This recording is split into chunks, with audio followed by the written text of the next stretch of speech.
ಬಳಪ ಹಿಡಿದ ಭಗವಂತ ಇರುತ್ತಾನೆ ನಮ ಸುತ್ತ ಅವತಾರ ನಾನಾ ರೂಪವೋ ನಮ್ಮೆಲ್ಲ ಹಣೆ ಬರಹ ತಿದ್ದಿ ಬರೆಯಲು ಕತ್ತಲೆಯಿಂದ ಬಂತ ನಮ್ಮ ಕೈಯ ಹಿಡಿಯುತ್ತ ಕರೆದೊಯ್ದ ಬೆಳಕು ತೋರಲು ನಯವಾಗಿ ಗದರೋದು ನಮ್ಮ ಬೆಳೆಸಲು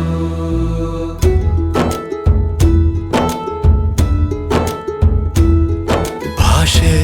ಅಮೃತ ಕುಡಿಸೋ ತಾಯಾಗಿ ಭಾಷೆ ಅಮೃತ ಕುಡಿಸೋ ತಾಯಾಗಿ ಭವಿಷ್ಯ ಬರೆವಂತ ತಂದೇನೋ ಆಗಿ ಬರೆವಂತ ತಂದೇನೂ ಆಗಿ ಚಂದದ ಜೀವನನ ನೀಡಿರೋ ಗುರುಗಳು ನಮ್ಮ ಗುರುಗಳು